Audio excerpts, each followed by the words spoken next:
이화여대는 그동안 특혜가 아니다라고 해명해왔습니다. 그런데 정유라 학생이 고등학교 시절 승마 특기생 전형도 없던 이화여대를 본인이 갈 거란 이야기를 했었다는 증언이 있어 한 분을 모셨습니다. 승마계 관계자로서 당시 그런 이야기를 직접 들었다고 하는 분을 저희가 스튜디오에 모셨습니다. 어려운 걸음 해주셔서 감사합니다. 안녕하세요. 네, 안녕하십니까. 정유라 학생이 고등학생 때 이미 특기생 전형도 없는데 이대를 가겠다는 말을 했었다고요? 뭐 특별히 이대라기보다는 고대나 연대나 이대 이런 그 좋은 학교를 자기가 갈 수 있겠다라는 얘기를. 아, 이대도 그 중에 하나로 언급된 그렇죠. 거군요. 네. 그런 학교를 갈 것이다. 네. 근데 당시는 네. 특히 이대는 승마 특기생 전형이 없기 때문에 네. 전형도 없는데 어떻게 하냐 이런 생각들을 주변에서 하지 않았을까요? 당연히? 그 당시 전형이 뭐가 있습니까? 그 한 2월, 3월밖에 안 됐는데요. 그러니까 전형이라는 건 보통 5월이나 6월 때쯤 학교 전형이 입학 전형이 나오거든요. 네. 그럼 뭐 초에 그런 전형 자체가 발표를 하지 않았는데. 그리고 특히 뭐 이화여대 같은 경우에는 아예 수십 년간 전형이 없었던 학교인데도 본인이 이제 연대 고대 아니면 뭐 이대 정도 나는 갈 거야 이런 얘기를 전형이 발표되기도 전에 이미 하고 있었다는 거죠. 네, 맞습니다. 그러면 이제 당연히 주변에서는 전형도 없고 그리고 과거 전례도 없는데 어떻게 저길 간다고 그러지? 이런 생각을 의아하게 생각 안 하셨어요? 뭐 생각을 했지만 저희가 뭐 부모님들도 다 알기 때문에 유연이 정도 되면 유연이면 유라 정도 되면 유라면 어딜 못 가겠냐 이런 생각들은 다 그냥 저희들끼리는 하고 있었죠. 실제 이대도 그렇게 얘기를 하고 정유라 학생의 성적을 보면 여러 대회에서 입상하고 금메달 딴 기록이 있지 않습니까? 그 정유라 학생의 실력은 어땠어요? 그 업계에서 보기에는? 저희 승마 쪽에 있는 사람들이나 선수들이나 이런 사람들이 봤을 때는 사실 정유라 승마 실력을 그렇게 인정하지 않는 분위기였습니다. 왜 인정하지 않나요? 그러니까 한 예로 2014년도에 그 한국에서 외국 국제 심판을 초청해서 예. 승마 세미나를 한 적이 있습니다. 네. 근데 그 외국 국제 심판이 한국에 와서 세미나를 하면서 그 세미나 내용에 이제 비디오를 하나 뽑아서 이제 강의를 해야 되는데 네. 가장 좋지 않은 예로 타고 있는 선수를 비디오를 선정된 게 정유라 사진을 선정하더라고요. 왜냐하면 외국 코치는 모르니까. 외국 정유라 학생이 누군지 모르고. 네, 모르니까. 국내 선수들 중에 네. 가장 나쁜 사례로 든 게 정유라 네. 학생이었다. 그래서 비디오를 보여주면서 그때 많은 선수들이 있었습니다. 그 안에. 당황했겠네요. 저거 저렇게 달아면. 정유라는 없었죠. 정유라는 없었는데. 네. 그렇게 하면 안 된다. 말은 좋은데. 말은 좋은데. 참, 그냥 저스트 라이더도 아니고, 그냥 패신저.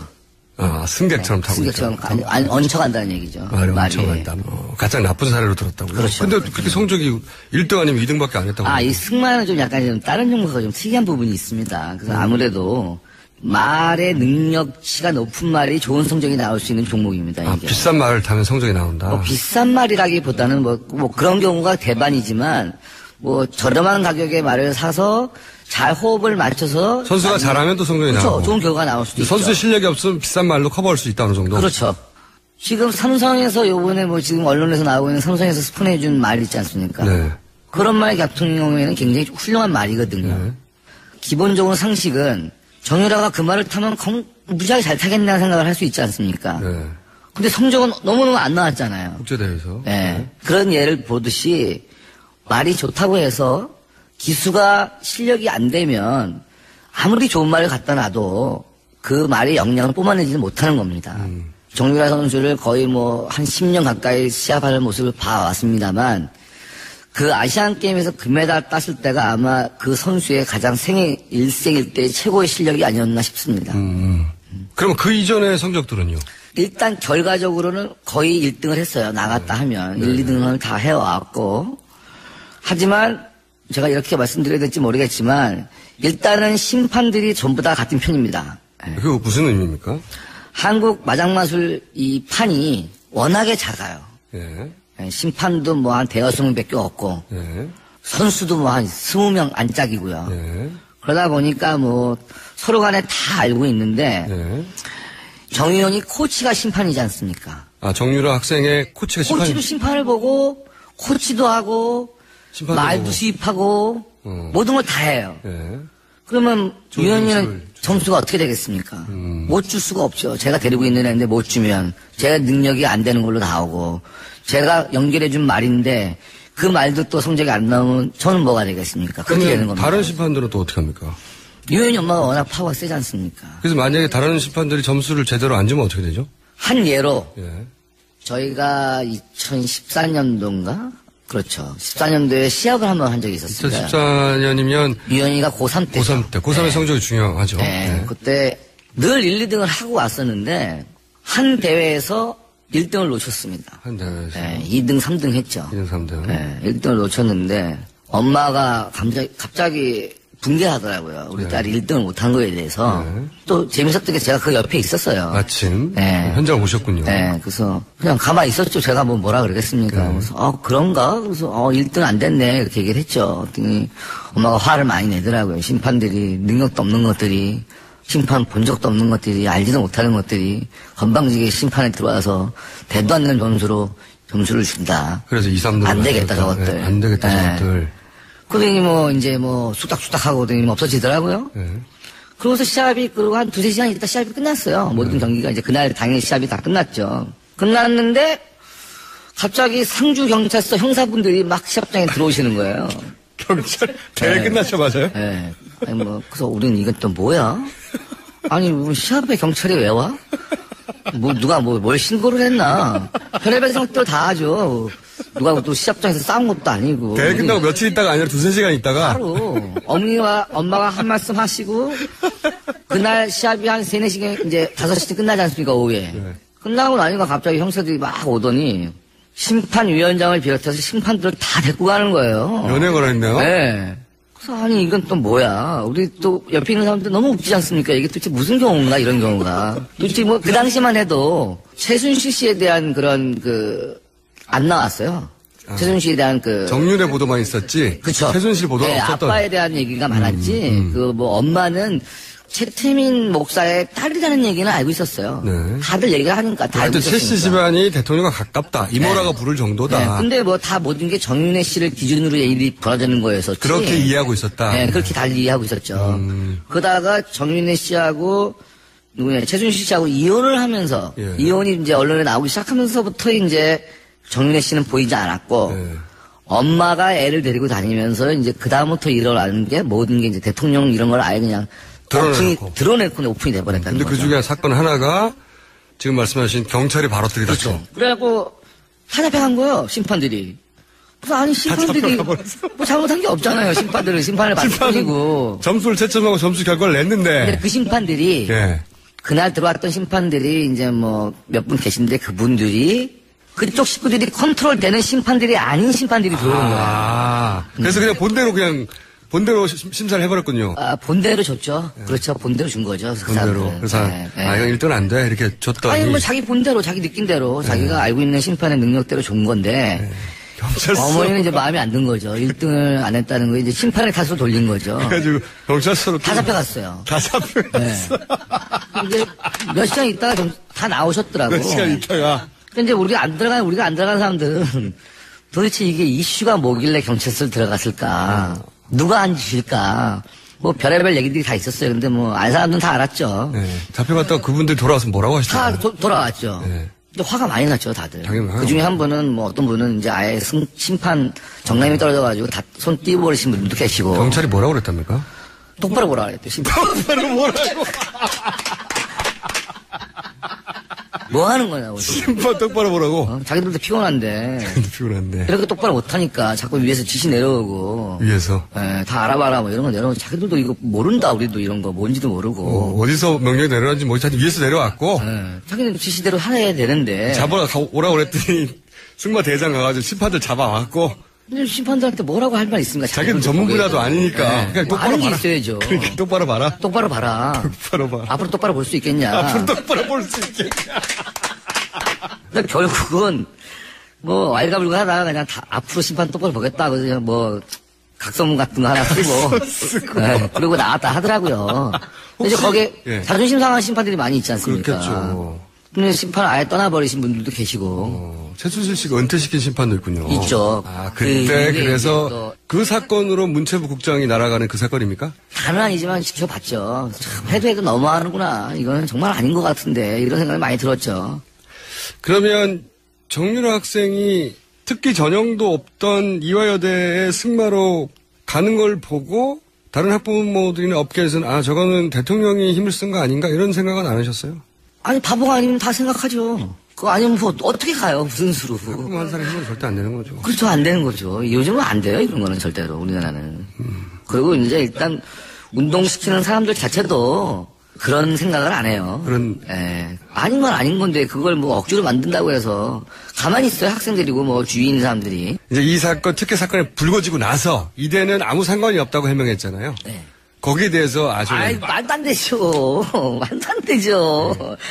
아니, 우리는 그 당시에 그 입학 전형 보는 애들한테 다 얘기 들었죠. 뭐, 금메달을 들고 왔다는 등, 시합복을 입고 왔다는 등. 근데 저희들도 그런 입학 전형 이런 거 굉장히 예민해져요. 그런 걸 굉장히 자세히 들여다보고 막 공부를 많이 하는데, 고대, 이대, 연대 이런 데는 그런 개인 종목이 일단 기본적으로 김연아나 뭐 이런 그 국민 여동생급 아니면 개인 종목으로는 가기 힘들어요. 축구, 야구, 농구, 아이스하키, 럭비. 네. 그 종목 외에는 정말 힘든 부분인데 그런데 거기에서 뭐 이렇게 된다는 거는 뒷배경이 그런 거 아니면은 도저히 불가능하다고 생각을 하고 있죠. 대통령 백이 있으니까 가겠다. 네. 우린 가라. 네. 가라. 가서 너가 물꼬를 터지면 밑에 애들도 받아줄 거 아니냐 앞으로. 안 받아주대. 그다음부터. 오늘 여기까지 하겠습니다. 오늘 말씀 감사합니다. 감사합니다. 네, 심각한 사안인데 너무 웃어서 죄송합니다. 네. 듣다 보니 정말 코미디네요. 네. 자, 인터뷰 두 번째 시간입니다. 죄송합니다. 계속 웃음이 나서. 자. 죄송합니다. 국정농단 사태와 관련해서 검찰이 중간 발표를 했습니다. 네. 여기에 대해서 민변이 입장을 내놓았어요. 검찰 수사, 이거 이 정도로 안 된다는 건데요. 민변의 김남근 부회장님 전화 연결됐습니다. 안녕하세요. 네, 안녕하십니까. 네. 일반인들이 보기에 박근혜 대통령이 피의자로 헌정사상 최초로 대통령이 입건됐으니까 이 정도면 되는가 아닌가 싶은데 법률 전문가들이 보기에는 이게 아직 미진하다고요? 네, 뭐 일단 공범으로 공소장에 기재를 하고 정식으로 이제 박근혜 대통령에 대해서 뭐 피의자로 조사를 하겠다는 점은 뭐 좀 진전된 것이지만 여전히 내용을 보게 되면 이제 직권남용죄의 프레임에 수사를 딱 가둬놓고 예. 뇌물죄와 같은 좀 본질적인 수사를 하고 있지 않기 때문에 이제 미진하다는 것이고요. 뇌물죄. 실제로 이제 그 뇌물죄 부분에 대해서는 뭐 더 수사를 하겠다라는 뭐 여지는 남겨놨지만, 예. 결국은 이제 재벌들을 전부 이렇게 피해자로 네. 기재를 하고 있어서, 이제 뇌물죄가 되면 뇌물을 받은 사람뿐만 아니라 뇌물 준 재벌들에 대해서도 이제 처벌을 해야 되는 것이거든요. 예. 그런 점에서 지금 보면 검찰에서는 이제 뇌물죄에 대해서는 수사는 하지 않겠다라는 것을 비치지 않은 것이 아닌가 이렇게 생각이 듭니다. 뇌물죄는 사실 형량도 굉장히 높지 않습니까? 근데 이제 뭐 1억 이상의 뇌물이 되게 되면 이제 뭐 무기징역까지가 가능한 것이기 때문에 지금 뭐 수백억이 오간 사건이니까 중형이 예상되는 이제 그런 사건입니다. 하지만 이제 직권남용죄는 뭐 대부분 집행유예로 많이 나오는 그렇죠. 형량이 비교적 이제 가벼운 그런 사건입니다. 만약에 저나 부회장님 같은 그냥 권력이 없는 사람들이 이 정도 지금까지 밝혀진 정도만 가지고 당연히 뇌물죄를 적용받을 텐데 그러면 형량이 어느 정도 예상됩니까? 보통 뭐 10년 이상의 그런 중형이 이제 예상이 되는 그런 이제 사건이 있죠. 액수 자체도 수백억에 이르고 있고, 뭐 죄질도 이제 뭐 이렇게 굉장히 적극적으로 뇌물을 이제 수수하려고 했었기 때문에 권력을 이용해서 죄질도 상당히 나쁘다고 보여지는 것이죠. 또 재벌들에 있어서도 뭐 돈을 낼 때 이제 그냥 뭐 지금 뭐 피해자인 것처럼 얘기를 하지만은 실제로 이제 대통령 뭐 독대를 할 때 뭐 애로사항 이런 걸 내도록 했는데 이제 각 그룹마다 보게 되면 뭐 삼성 같은 경우에는 삼성물산하고 제일합병 형성을 위해서 국민연금의 지원이 필요하다고 얘기한다든가 또는 뭐 SK 같은 경우는 사면이 되지 않아가지고 이제 총수가 경영을 못해서 뭐 어렵다고 얘기를 한다든가 현대자동차는 이제 뭐 노사관계 같은데 어려움이 있다고 얘기를 했는데 실제 그런 부분에 대한 부분들이 정부가 적극적으로 나서가지고 문제를 해결해 줬거든요. 국민연금이 결국은 삼성물산하고 제일 모직에 그 합병을 갖다가 이제 찬성을 해줘가지고 이재용 승계가 가능하도록 이렇게 되었었고, 뭐 CJ나 SK 다 사면이 됐었고요. 그다음에 노동 문제에 대해서도 뭐 쉬운 해고라든가 비정규직을 쉽게 쓸 수 있는 이제 그런 법 개정 같은 것들이 추진이 되었습니다. 알겠습니다. 또 한 가지 여쭤보고 싶은 게 검찰 기소 내용에 부족한 점이 많은데 특히 저희가 바로 앞 인터뷰에서도 다뤘는데 이제 그 2대 입학 비리 특혜 사건은 대단히 명백한 사건 아니겠습니까? 그래서 뭐 수사가 어려운 부분이 아니고 당연히 이제 공수사실에 포함될 것으로 이제 예상을 했었습니다만 뭐 이 부분도 이제 빠졌습니다. 보통 이제 이렇게 입학 비리에 외부 인사가 압력을 넣거나 이제 했을 때 위계에 의한 업무방해죄라고 그래가지고 이미 많은 사례에서 무죄 판결을 받은 게 있기 때문에 그건 이제 전례가 많은 사건이니까 포함될 것으로 생각을 했었었는데 이제 누락이 됐었고요. 이게 포함되면 거의 뭐 유죄는 거의 분명한 사안인 거죠. 예, 그렇죠. 보통은 이제 그런 입학 하는 데 있어서의 그 외부에 개입을 해가지고 입학사정관들한테 압력을 넣는다든가 입학사정관들에게 허위의 사실들을 제공을 하면서 그걸 기초로 해가지고 입학사정을 하게 하였다면 뭐 유죄에 의한 업무방해죄가 된다는 것들이 지금까지 확립된 판례들입니다. 그렇군요. 또 한 가지가 이제 뇌물죄 얘기를 쭉 기소 누락됐다는 얘기는 여러 곳에서 나왔고 저희도 이제 계속 언급했는데 뇌물죄가 중요한 이유 중에 하나가 지난 노무현 대통령 탄핵 때 그때 헌재가 정리한 탄핵 사유 중에 뇌물죄가 있었기 때문에 굉장히 중요한 사안 아니겠습니까? 뭐 이제 그 부분도 이제 있겠지만은 그 탄핵에 있어서는 그 우리 헌법재판소의 이제 법리에 의하면 중대해야 된다는 거거든요. 탄핵의 사유가 국민의 신뢰를 이제 완전히 상실할 정도라든가 국정을 계속하는 것보다 국정을 중단시키는 것들이 이제 더 필요하다고 이제 생각될 정도로 중대하다는 것인데 그것에 있어서는 이제 헌법 질서를 얼마나 유리했느냐, 이제 얼마나 중대한 범죄를 저지르느냐도 굉장히 중요한 것인데 뭐 뇌물죄와 같이 중형이 예상되는 이제 그런 범죄를 저질렀다는 것도 중요한 이제 그런 탄핵의 사유가 될 수 있는 것입니다. 특히 이제 좀 전에 말씀하셨지만 재벌들이 피해자로만 다뤄졌는데 언론 보도에 따르면 CJ 같은 경우에는 대가성을 스스로 인정하는 진술을 했다고 보도됐거든요. 뭐 근데 그런 부분도 이제 좀 다 뺐는데 아마 좀 다루기 미묘한 사람들에 대해서는 일단 이번 공소사실은 다 빼고 더 수사를 하겠다고 얘기를 한다든가 이제 특검에 넘기겠다는 그런 생각이 있었던 것이 아닌가 생각이 듭니다. 그리고 최순실 씨가 이제 사기 미수인데 사기 미수의 대상이 재단이에요. 그러니까 미르재단, K스포츠 재단. 근데 지금까지 알려지기로는 최순실 씨와 이 재단은 사실상 한 몸 아니겠습니까? 뭐 사실상은 이제 그 재단 자체를 최순실 씨 자신의 영향력을 행사해서 운영해왔다고 보여지고 돈을 빼내는 방법도 용역인 이런 건 그냥 형식에 불과한 것이었고 결국은 이제 돈을 빼내기 위한 횡령을 하기 위한 수단에 불과했다고 봐야 되는데 앞에서의 그 재단을 최순실이 이제 사실상 운영했다는 부분은 다 생략을 해버리고 그렇죠. 돈을 빼내기 위한 수단으로서의 이제 뭐 용역이나 이런 거를 이제 사용했다 그래서 사기 미수만 이제 기소를 했습니다만 그것도 좀 핵심과 그런 부차적인 것들을 좀 빼놓은 몸통을 빼놓은 그런 수사가 아닌가 그런 생각이 듭니다. 그럼 제대로 적용했다면 어떤 혐의가 더 추가됐어요? 업무상 횡령죄로 기소를 이제 했었어야 된다고 보여지고요. 액수 이제 크기 때문에 마찬가지로 이제 그것도 중형이 예상되는 이제 그런 범죄입니다. 사기 미수보다는 횡령으로 다뤘어요. 훨씬 횡령이 크다. 네. 역시 빠졌다. 그렇군요. 이 부분은 어떻습니까? 이제 검찰 수사를 받지 않겠다. 더 이상은 대통령이 이렇게 선언을 해버렸어요. 공식적으로. 이렇게 되면 보통의 경우에는 긴급 체포를 한다든지 아니면 뭐 출국 금지를 한다든지 아니면 뭐 압수수색을 한다든지 강제 수사로 들어가는 게 일반적으로 당연한 수순 아니겠습니까? 이게 근데 법적으로 가능한 얘기입니까? 뭐 대통령이 이제 국민들에게도 약속한 것을 이렇게 이제 바로 뒤집고 그러니까 국민들의 분노가 이제 높아지는 것이라고 보여지는데요. 당연히 이제 수사를 하는 주체 입장에서도 피의자가 소환을 했는데 소환에 응하지 않는 경우에는 이제 체포영장 등을 발부를 해서 네. 수사를 하도록 이렇게 되고 있습니다. 이 부분에 대해서는 이제 대통령이 그 재임 기간에는 이제 소추되지 않는다는 소위 이제 불소추 특권이 있으니까 네. 체포도 못하는 거 아니냐라는 이제 주장이 있습니다만 네.